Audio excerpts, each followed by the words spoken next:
Dans les membres du jury, donc, nous avons M. Édouard Chazoulière, maire adjoint de Biarritz.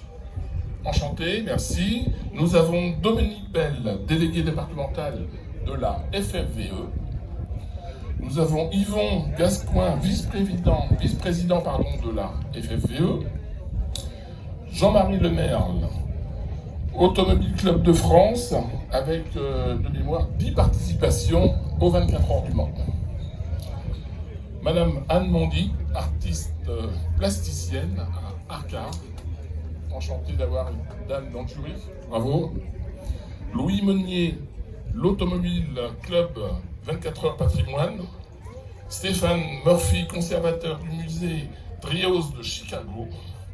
Henri Tisserink, expert en automobile de collection. Voilà la composition des membres de notre jury pour aujourd'hui. Alors on va pouvoir maintenant expliquer ce que ce jury va avoir à faire. Il va apprécier les différents équipages qui vont se présenter devant lui et devant vous dans le cadre d'un concours d'élégance en automobile à la française. Alors je vais expliquer en 2 mots ce dont il s'agit et vous expliquer au passage le job du jury. Alors un concours d'élégance en automobile, comme son nom l'indique, il y a des automobiles mais il n'y a pas que ça. C'est né il y a 101 ans maintenant, puisque c'était en septembre 1921 qu'a eu lieu le premier concours vraiment formalisé par un monsieur de la haute société qui s'appelait monsieur Bec de Fouquières et qui a eu l'idée d'associer temporairement ce que j'appelle les 3 C. Le premier C, c'est un constructeur. Les grandes marques de l'époque livraient souvent leurs voitures, ce qu'on appelle châssis nu, c'est-à-dire le châssis et la mécanique, mais c'est tout. Et le deuxième C, c'est le carrossier. Et pour ces concours d'élégance, au début tout du moins, dans les années 20, dans les années 30, les carrossiers façonnaient des voitures, alors des carrosseries, comme son nom l'indique, qui étaient souvent uniques et souvent magnifiques, en discussion avec le client qui pouvait comme ça choisir les options qu'il voulait. Donc un constructeur, un carrossier. Le troisième C, fondamental, c'est le couturier.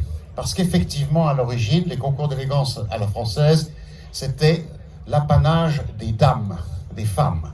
Il n'y avait pas d'hommes. C'était uniquement ces dames qui présentaient une voiture et elles étaient habillées par un grand couturier. Tous les grands noms étaient là à l'époque. C'est surtout Paul Poiret qui a commencé dès le début, en 1920. Et puis il y avait Jacques Fath, il y avait plus tard Coco Chanel, enfin des noms qui résonnent aujourd'hui comme de merveilleux ambassadeurs de l'élégance française. Donc l'idée, une belle auto, une jolie femme, c'est un pléonasme, qui concourait pour recueillir le prix de ce qui plaisait le plus à un jury. Alors selon 3 critères, je fais simple, l'automobile, son histoire, est-ce qu'il y en a eu beaucoup de fabriqués ou pas, est-ce que c'est une voiture qui est significative, etc. Ensuite, l'équipage. Aujourd'hui, les concours d'élégance, comme nous allons le voir, il y a madame, bien sûr, toujours, mais il y a aussi parfois monsieur, c'est pas interdit du tout. Et la troisième note, c'est un petit peu l'ambiance générale, la cohérence de l'automobile et de l'équipage. Donc ça, c'est le travail du jury. Ce qu'on va faire maintenant, c'est tout simplement passer aux travaux pratiques et attaquer avec la première automobile. Merci, monsieur Patrick Rollet, pour ces explications. Mais juste avant de faire venir ces prestigieuses voitures, j'appelle le président organisateur de cet événement, le 2e concours d'élégance internationale automobile de la ville de Biarritz. Merci d'applaudir monsieur François Andrieux.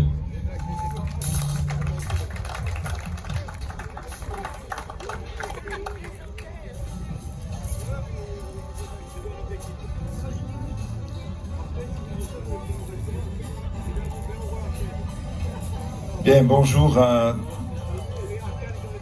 vous tous, le public. Je vous remercie de votre présence. Merci donc de faire effectivement ce soutien à cet événement.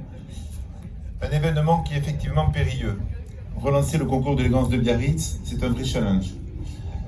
Nous avons fait notre première édition en septembre 2021 et il s'était écoulé plus de 62 ans sans événement sur le monde de l'automobile de collection sur la côte basque.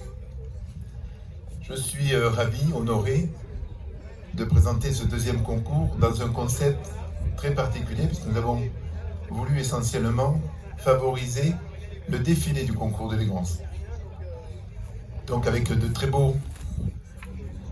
très belles catégories, de très beaux plateaux de voitures, un jury d'exception avec des personnalités que je remercie. Mais cet événement, c'est effectivement, et j'en profite, avec le soutien de nos partenaires, sponsors, des collectivités locales et d'une équipe qui est autour de moi et qui se donne donc tous les moyens pour mettre donc tout mis en œuvre. Nous allons découvrir ce défilé avec une classification de la plus récente jusqu'à la plus ancienne. Et le jury va donc pouvoir effectivement faire son jugement par rapport à l'élégance de la présentation à la fois de la voiture et de son équipage. Un très bon concours à vous tous. Merci et à tout à l'heure. Bien, et bien maintenant, place au défilé. Messieurs, c'est à vous. Alors, si le paddock peut nous entendre, je crois qu'on peut accueillir le premier véhicule. J'aperçois quelque chose de rouge à l'horizon. Je crois que ce point rouge va grandir. Je crois que progressivement, on va s'apercevoir que ça vient bien d'Italie et que c'est une Ferrari. Pas n'importe quelle Ferrari. J'attends qu'elle s'approche un petit peu pour en parler plus en détail. Je vois qu'il y a des photographes qui bloquent l'entrée de la voiture, mais il va falloir qu'ils la laissent passer. Voilà, merci. On va demander aussi aux conducteurs, je devrais dire aux pilotes, de ne pas forcément essayer de brûler les pneus sur la moquette. Ça pourrait causer quelques problèmes et ça n'est pas forcément facile avec le genre de voiture qui arrive, qui est bourré de chevaux. Mais ça, notre ami Jean-Claude nous en dira un peu plus tout à l'heure. Est-elle toujours immobile? On peut y aller. On peut rouler, on peut lancer l'auto. Allez, on fait signe. À Monza, elles ont été plus rapides que ça aux essais. Voilà. Donc c'est une Ferrari magnifique. On a choisi le meilleur pour vous aujourd'hui. C'est une F40, F pour Ferrari 40 parce que c'était pour fêter le 40e anniversaire de cette marque qui est née en 1947. Donc c'est une voiture née en 1987 et c'est la voiture pure et dure. Là encore, je ne voudrais pas trop empiéter sur mon ami, mais c'est bourré de chevaux, mais c'est pas bourré d'options électroniques. Non, c'est vraiment la voiture naturelle, comme les aficionados, les amoureux de véhicules anciens l'apprécient. Donc, magnifique automobile qui a été fabriquée dans un premier temps à 400 exemplaires, c'était le but. Et puis est arrivé en 1988 le décès d'Enzo Ferrari, le fameux commendatore, le fondateur de la marque, et que subitement ça a fait en sorte que tout le monde voulait sa F40 et finalement il y en a 1600 qui ont été fabriqués pendant quelques années. Admirez cette ligne extrêmement agressive mais extrêmement simple et un très beau son qu'apprécient les mélomanes. La voiture ne va pas s'arrêter tout de suite, elle va aller jusqu'à une plateforme. La plateforme, vive la technologie, va faire en sorte que la voiture va faire demi-tour pour venir se présenter devant le jury et le public. Si le public veut profiter de l'intérieur des voitures, il faut qu'il se mette face au jury. C'est là où il sera le mieux. Et il aura un bain de soleil en plus en prix. Donc voilà la voiture qui pivote. C'est quand même magique, Patrick, la technologie. Ah, c'est la seule technologie qui est. Sur la voiture, c'est la technologie. Alors effectivement, comme tu l'as dit, Patrick, cette voiture a été produite de 1987 à 1992. Environ 1600 exemplaires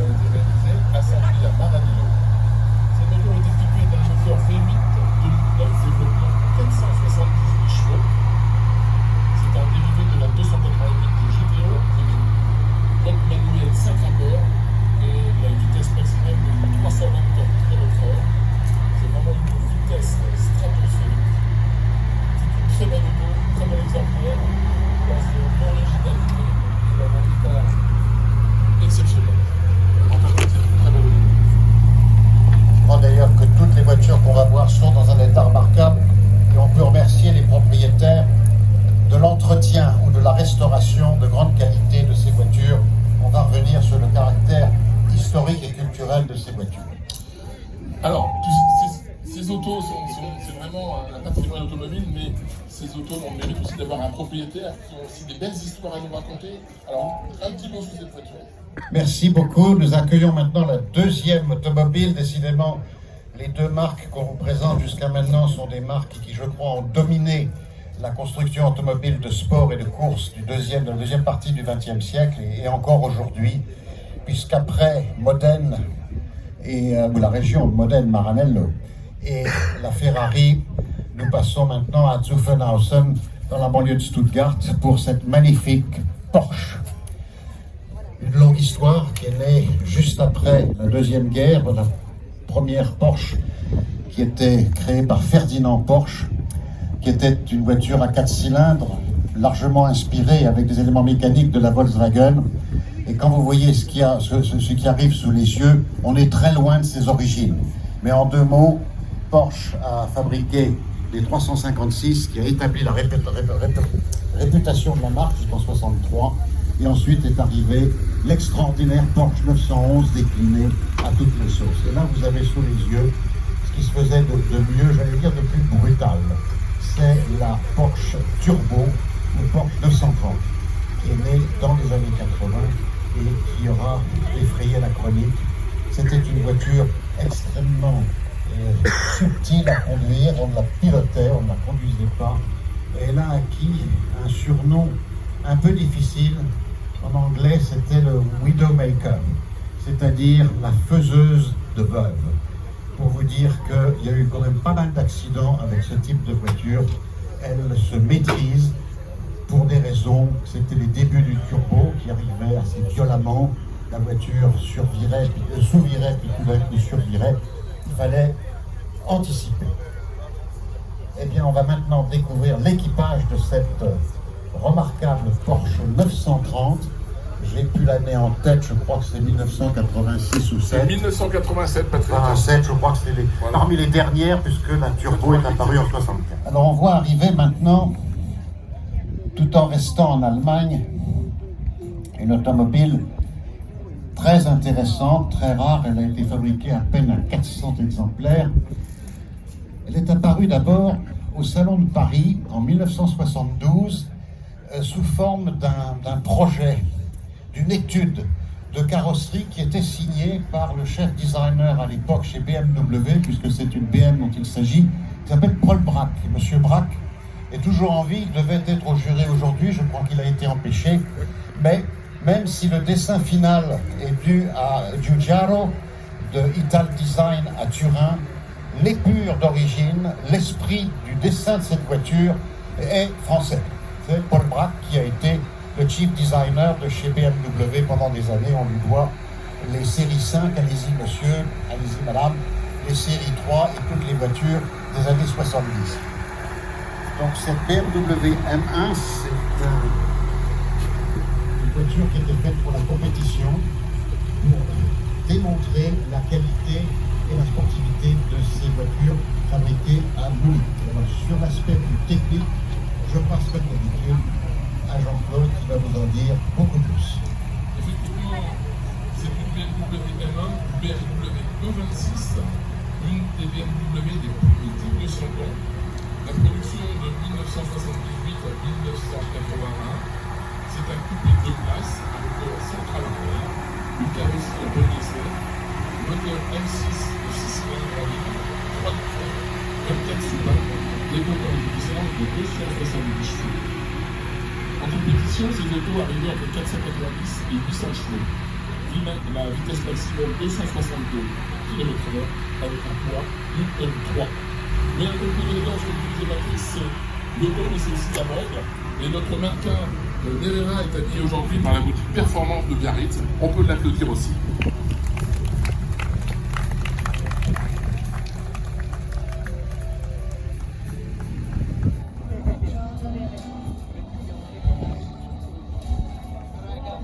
J'en étais pas sûr, mais ça y est, le propriétaire m'a confirmé. Il s'agit de ce que les puristes, je crois, chez Porsche considèrent comme la Porsche de référence la plus recherchée.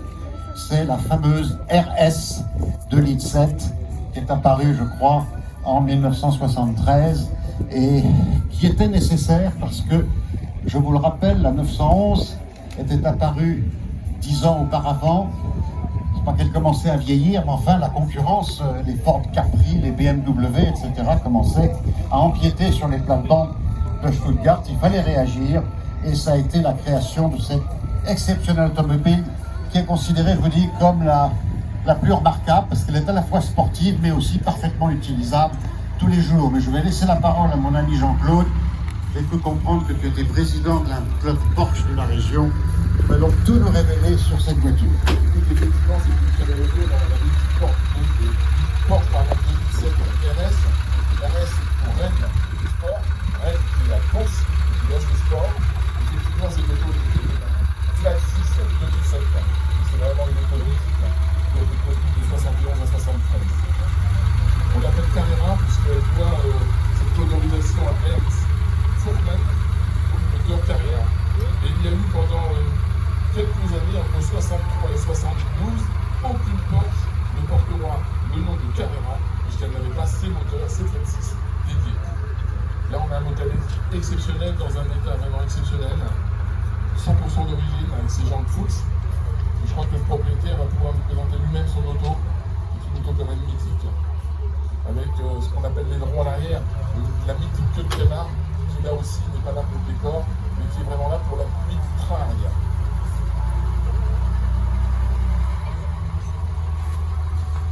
C'est un exercice pas facile de rouler au pas avec une voiture pareille, j'admire le pilote et surtout l'embrayage de la voiture. Bravo. Alors cette voiture, c'est 15 chevaux fils De la même région de Stuttgart que Porsche. C'est probablement la seule marque au monde qui, avec Rolls-Royce, depuis les origines, a toujours tenu le haut du pavé. N'importe quel moment de l'histoire, en très haut de gamme, vous avez toujours eu une Mercedes. Et c'est rarissime. Il y a eu beaucoup d'autres marques prestigieuses, mais qui aujourd'hui n'existent plus. Là, nous avons une automobile qui date, alors je pense que c'est 67-68, j'ai pas ouvert mon... Mais bon, le dessin est dû encore une fois à ce monsieur Paul Bracq qui à l'époque, avant de passer chez BMW puis chez Peugeot, travaillait chez Mercedes et on lui doit ce fort joli cabriolet 4 places. Voilà une chose qu'on ne sait plus faire aujourd'hui, le cabriolet 4 places. Pourquoi? C'est formidable. On peut emmener la famille, goûter les joies des petits chemins du Pays Basque comme l'ont fait les membres du rallye, des deux rallyes d'hier. Donc cette Mercedes, c'est quand même 280 SE. On en verra un peu plus sur l'aspect mécanique. C'est quand même une 6 cylindres qui a ce qu'il faut comme puissance et comme souffle pour emmener une carrosserie qui n'est pas vraiment légère. C'est pas une voiture de sport, c'est une voiture de tourisme pour les loisirs. Et je crois d'ailleurs que son propriétaire est en train de le montrer. Alors, il y a une petite interpellation sur les roues qui ne sont pas des roues d'origine, mais on a parfaitement le droit de mettre des roues fines. Ça se faisait beaucoup à l'époque. Simplement, elles ne sont pas chez Mercedes, mais bon, c'est un péché tout à fait véniel. Donc, quelques compléments sur cette très belle automobile de Stuttgart. C'est une Mercedes 280 cabriolet 5 places W111 de 1971, modèle interne en coupe, 280 pour son 6 cylindres en ligne, 2,8 litres injection, développement, 160 chevaux. C'est une auto qui peut cruiser des heures et des heures sur les autoroutes allemandes ou flâner sur les chemins ensoleillés de Biarritz pour profiter du soleil. On accueille une automobile qui est d'essence Ferrari, mais qui n'est pas une Ferrari, pas tout à fait. C'est une Dino. Dino, c'était le prénom du fils aîné d'Enzo Ferrari, et qui est malheureusement mort accidentellement. Le commendatore a eu beaucoup de mal à se remettre de ce décès, et il a décidé de créer non pas un modèle, mais même une marque, en souvenir de son fils. Et c'est cette magnifique auto que vous avez sous les yeux, qui est due au crayon d'un certain Leonardo Fioravanti, qui était un designer de chez Pininfarina et il vous a créé cette superbe Dino GT 246. Alors 246, c'est 24 pour la cylindrée et 6 pour le nombre de cylindres, c'est donc 6 cylindres de 2 litres. Très fine automobile qui a gagné d'ailleurs beaucoup de concours d'élégance par sa beauté, par sa finesse. Et puis c'est quand même pas une voiture qui traîne vraiment sur la route. Mais là, cher ami, je te laisse le micro. Effectivement, Patrick, cette auto a été produite de 1969 à 1974. Environ 3700 exemplaires ont été produits en GTB et en GTS. Le GTS pour la version poids au vent comme celle-ci. Une couleur au ressortissant, je pense. Un intérieur noir, magnifique auto, dans un état exceptionnel. En commémoration au fils, en rappel du fils, comme tu l'as dit, du fils d'Enzo, Dino Ferrari. J'aperçois quand même très finement présent, c'est le Cavallino Rampante qui est quand même sur la petite grille à l'avant.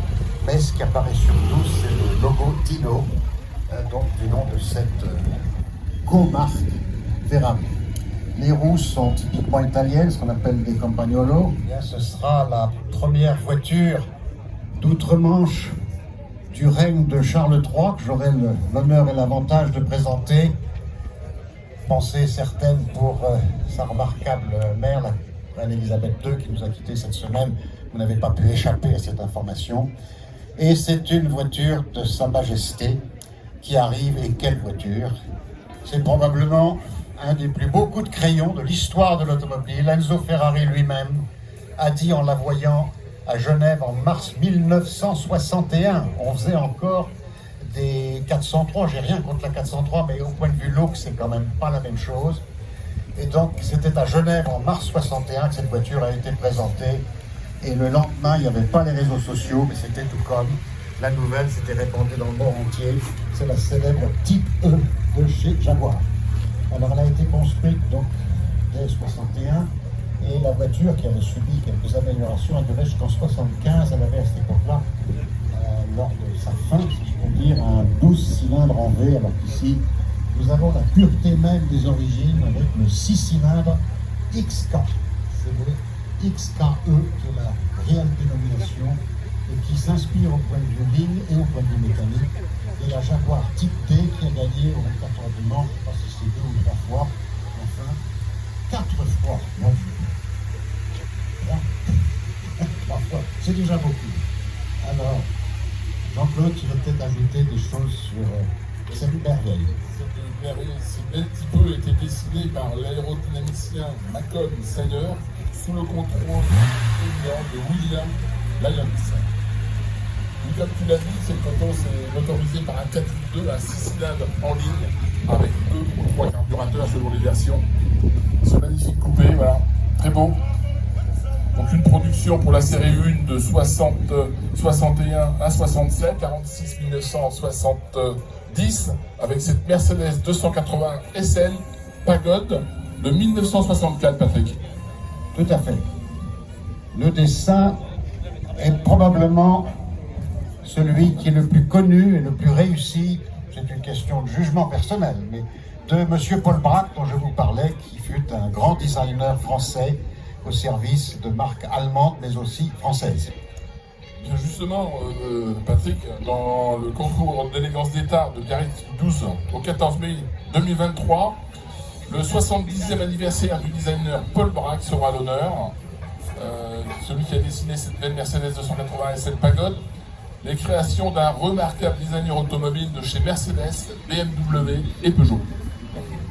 Vous marquez la finesse du dessin du pavillon avec cette ligne concave du toit de la voiture, c'est pour ça qu'on l'appelle Pagode, qui est assez remarquable. Et c'est très fin, mais c'est pourtant extrêmement résistant. C'est une très belle astuce qui avait été trouvée par Paul Bracq et son équipe de stylistes chez Mercedes. Alors, la voiture a pris la succession d'un modèle 4 cylindres qui était la 190 SL, elle-même inspirée par la remarquable, la mythique 300 SL du milieu des années 50. Là, nous sommes 10 ans plus tard, une voiture qui commercialement sera très efficace, on en trouvera dans beaucoup de pays du monde. Le prix était évidemment pas tout à fait donné. Et comme dit l'autre, le prix s'oublie, la qualité reste. Ça pourrait être un slogan de Mercedes-Benz et de quelques autres marques de voitures. Vous savez que cette voiture a été produite de 1963 à 1971. Comme tu l'as souligné, elle est motorisée par un 6 cylindres en ligne qui développe 150 chevaux. Alors c'est pas une Ferrari F40, ça ne cherche pas du tout à l'être. Comme l'autre Mercedes de tout à l'heure, même si elle est un petit peu plus sportive parce que plus légère et plus maniable, ça reste quand même une voiture de loisir. Alors nous repartons ici à une quinzaine de kilomètres au sud de Modène. C'est le petit village de Maranello. Tout le monde le connaît à cause de la couleur rouge de ses bolides.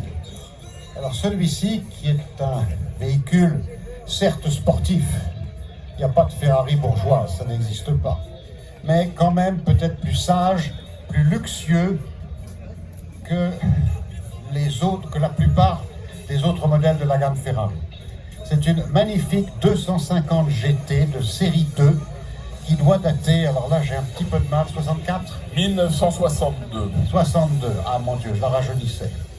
Très très belle auto, puis alors on a le son extraordinaire du 12 cylindres développé par l'ingénieur Colombo, qui est un des plus grands et des plus beaux moteurs qui ait jamais été créé à la surface de cette terre. Quelle auto! Ma che macchina!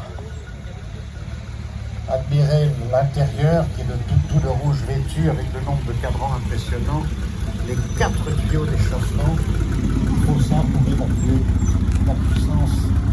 Il n'y a pas les véhicules, les outils. Vous rappelez que cette 250 GT série 2 de 1962 cabriolet, produite de 1957 à 1962, 232 exemplaires, moteur Vetus Colombo 3 litres comme tu l'as dit, qui développe à lui 240 chevaux pour une D-Max de 240 km/h. Frein à disque, elle est dessinée et carrossée par Pininfarina. Ça va de soi. Pininfarina est probablement le plus prolixe de tous les carrossiers italiens. Il y en avait d'autres. On va pouvoir les trouver tout à l'heure. Berton et bien d'autres. Mais Pininfarina était de Turin et l'entreprise existe toujours, même s'il s'est diversifié dans le design des quantités d'objets qui ne sont pas forcément automobiles. Moi j'admire cette ligne qui est absolument somptueuse et je trouve que les roues Borrani à rayons sont d'un chic extraordinaire. J'ai toujours aimé les roues à rayons, je connais les Rudge qui équipent la plupart des voitures anglaises, mais Borrani c'est quand même autre chose. Partons outre-Manche avec une voiture. Ah, j'ai une petite faiblesse pour ce genre de voiture. C'est une voiture de sport qui est née en 1956. Il y a une erreur dans votre programme, madame, messieurs. C'est pas 66, à l'époque c'était les Cobras, c'est 56. Une AC Bristol. Alors, l'histoire est assez compliquée. AC, ça veut dire Auto Carriers, est né en Grande-Bretagne en 1904. Il fabriquait des petits tricycles pour l'artisanat ou l'industrie. Et puis ensuite des voitures à 4 roues.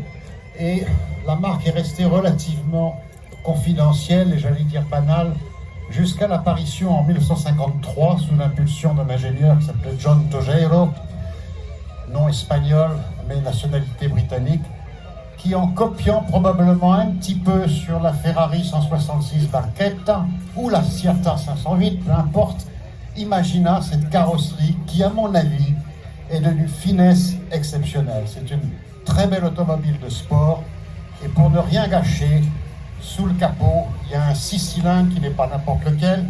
Il est d'origine BMW. BMW a probablement le meilleur moteur d'avant-guerre qui était le 6 cylindres de la 328 qui gagnait toutes les courses, le Targa Florio, etc.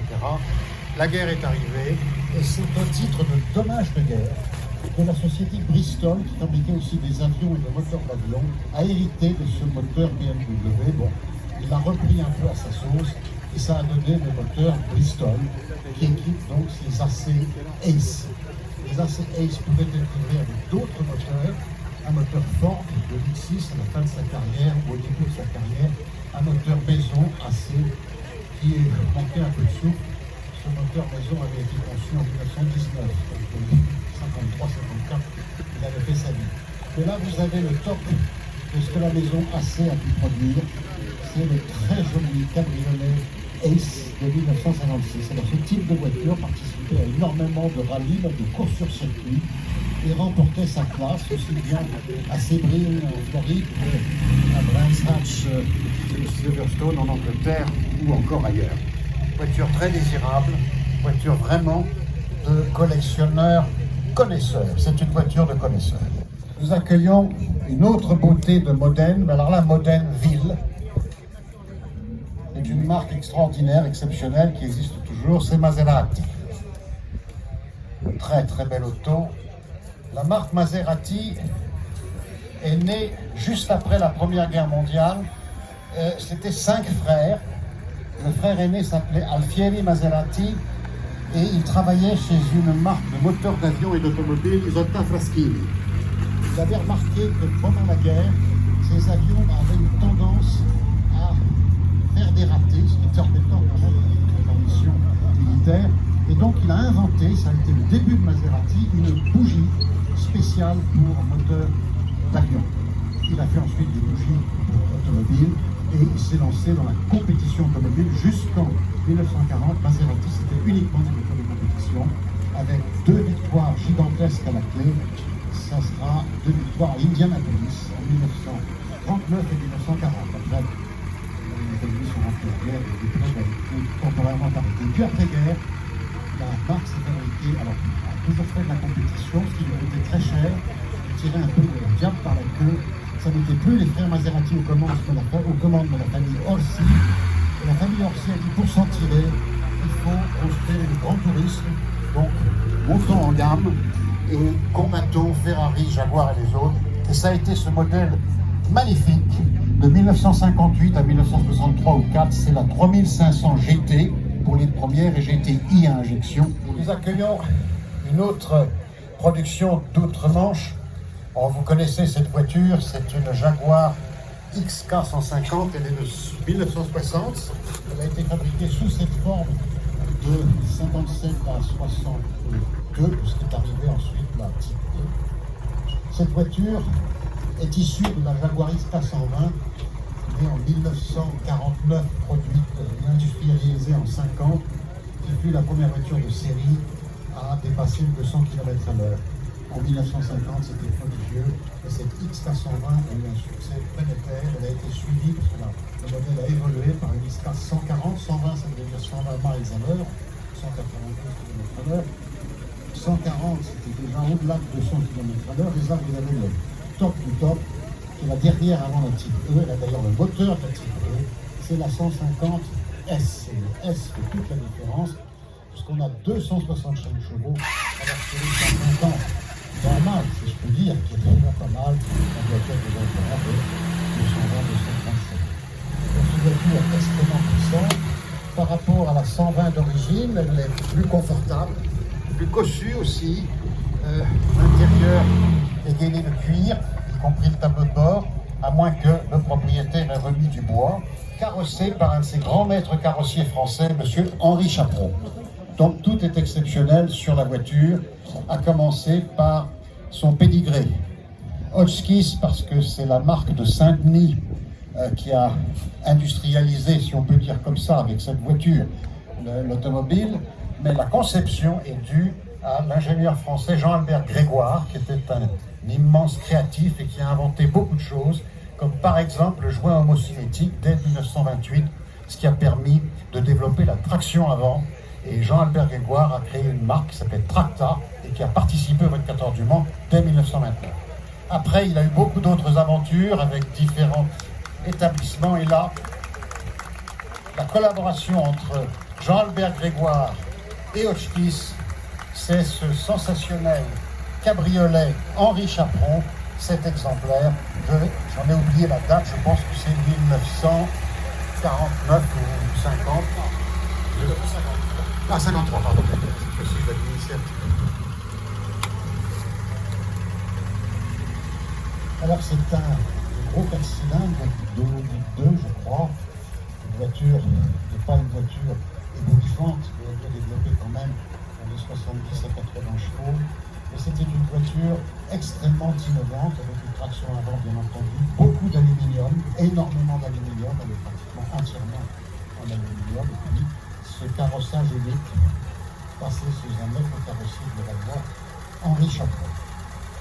On peut dire aussi quelque chose sur Hotchkiss, si vous avez beaux yeux, vous verrez que le centre de la calandre, vous avez le logo de la marque, qui sont les canons croisés, tout simplement parce que, à l'origine de Hotchkiss, qui est un nom absolument imprononçable en français, et pour la dictée de Bernard Pivot, c'est tout à fait le même propos, Benjamin Berger Hotchkiss était un Américain qui était marchand d'armes. Donc, il a mis des canons croisés pour symboliser sa production.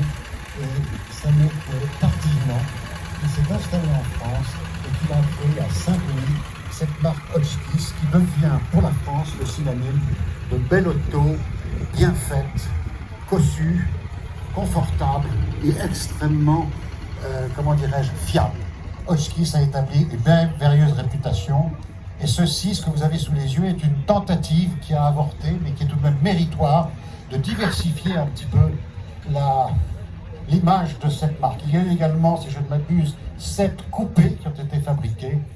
Donc, et le reste, c'était des berlines, mais ils ont dû se faire 250 berlines à peu près, pas tellement plus.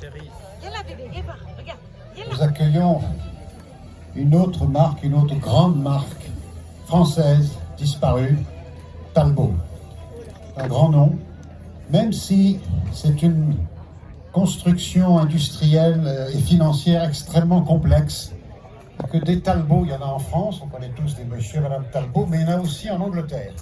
Et en particulier Lord Shrewsbury and Talbot, comme ça qu'on le prononce là-bas, qui s'est allié avec Adolphe Clément au début du XXe siècle pour fabriquer des voitures, tantôt, pour partie en Angleterre et pour partie en France. Donc il y a eu en parallèle une production britannique de voitures qui s'appelait les Talbot Darracq et française où elle s'appelait Talbot tout court.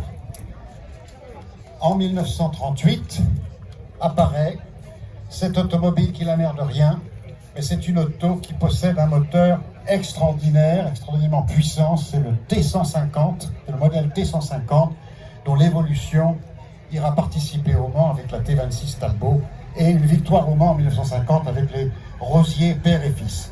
Là nous sommes qu'en 38, mais admirez le travail, très beau cabriolet, grande carrosserie française qui vient de chez Talbot. Merci de nous présenter cette splendeur, cette splendide automobile qui va faire demi-tour et qui va revenir nous voir. Alors Talbot France, dans les années 20, survivait comme il pouvait, les voitures étaient quand même de gamme assez chères, ne se différenciaient pas toujours des délages de la haie. Vous savez que la France avait des modèles prestigieux.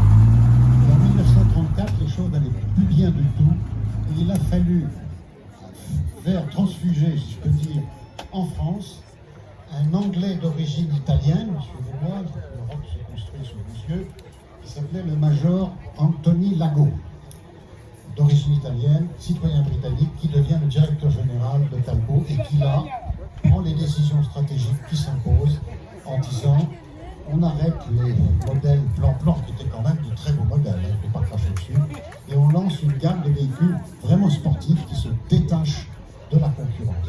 Et les Talbot étaient extrêmement nerveuses, extrêmement puissantes, et je crois aussi extrêmement belles. Contrairement à toutes ces voitures de grand luxe, Talbot, contrairement à Delahaye en particulier, fabriquait la carrosserie dans l'usine. Et ça, vous avez là une carrosserie usine qui vient de chez Talbot, une usine de Suresnes, alors que la plupart des Delahaye sont carrossés à l'extérieur de l'usine, comme on disait tout à l'heure, selon le goût du client. Si j'accepte de démarrer, parce que les grandes stars ont aussi parfois leurs faiblesses.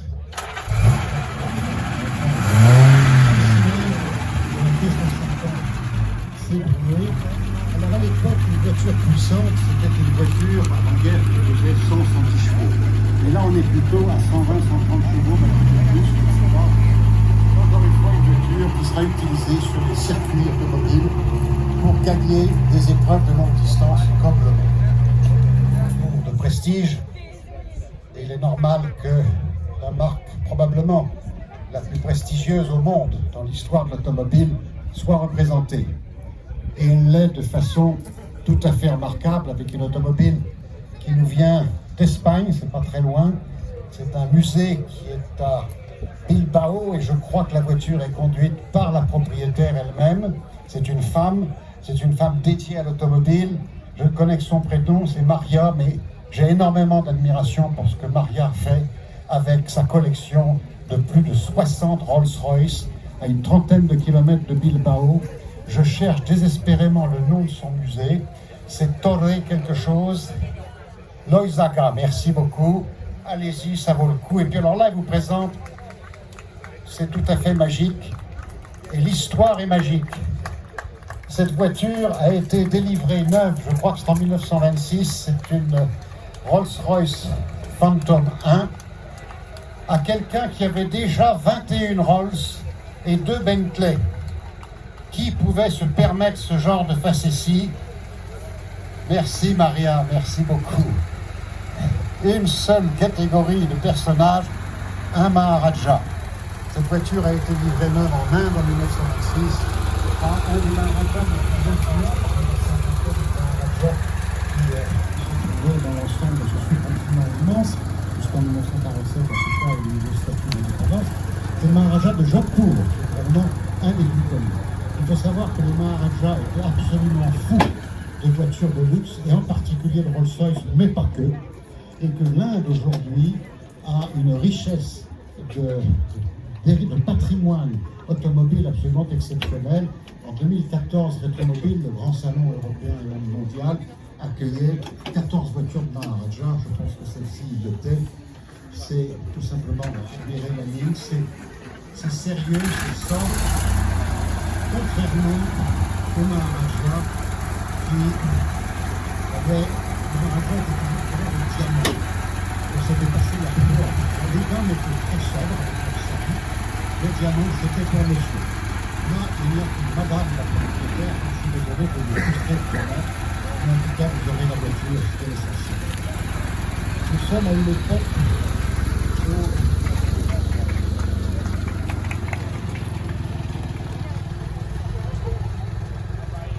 encore dans le lointain, vous voyez apparaître une silhouette d'une voiture de 1953, qui est une voiture française et qui est une voiture unique. Sa marque est grandiose, c'est Delahaye, qui a remporté de nombreux rallyes, de nombreuses courses, y compris les 24 Tours du Mans et bien d'autres. Et elle est issue d'un petit carrossier, moins connu que d'autres, qui était Faget-Varnet, habitué à carrosser quelques Delahaye, et en particulier celle-ci, avec les moyens du bord. Donc cette voiture a un historique assez compliqué. Il a fallu des mois, presque des années, puisque le châssis est de 1949 et la voiture est sortie en 1953. Donc il y a une inspiration des Vendôme, qui étaient des voitures fabriquées par Ford. Vous pouvez les applaudir, ils ont du mérite parce qu'il fait chaud. Ils vont aller quand même faire demi-tour. C'est une voiture qui a des petits airs et aussi des éléments de concept et de matériel de chez Facel Vega qui n'existait pas encore tout à fait en 1953. Facel Métalon qui a précédé effectivement Facel Vega qui date de 1954, si je l'avais. Donc cette voiture qui est unique, je ne sais pas si je l'ai dit, il n'y en a qu'un seul exemplaire, a un historique absolument limpide, puisqu'elle est restée la propriété de M. Jean Faget, un des propriétaires de Faget-Varnet. Il l'a gardée très longtemps. Entre-temps, dès 1954, hélas, Faget-Varnet a fait faillite, mais la voiture est demeurée chez M. Faget, qui l'a gardée pratiquement jusqu'à sa mort. Elle a été vendue ensuite, en 1981, vous voyez que s'est étendue une grosse plage de temps, au trésorier du Club Delahaye, M. Claverie, qui a immatriculé cette voiture. Jusque-là, cette voiture n'avait pratiquement pas de kilomètres, sauf des participations à quelques expositions, mais c'est pas ça qui fait du kilométrage. Il a fait à peu près 10 000 kilomètres, et il y a quelque temps, elle est arrivée en possession de son propriétaire actuel, qui n'a pas pu venir victime de la Covid, qui fait encore quelques dégâts, mais qui l'a confiée à un expert automobile, un ancien de chez Arturial, qui connaît très bien les voitures et qui nous présente cette superbe et unique Delahaye 135 Faget-Varnet. Je vais aller voir notre jeune ami, on peut l'applaudir. Si on devait retenir 2-3 choses supplémentaires sur cette voiture, attention, c'est une question difficile, ça serait lesquelles?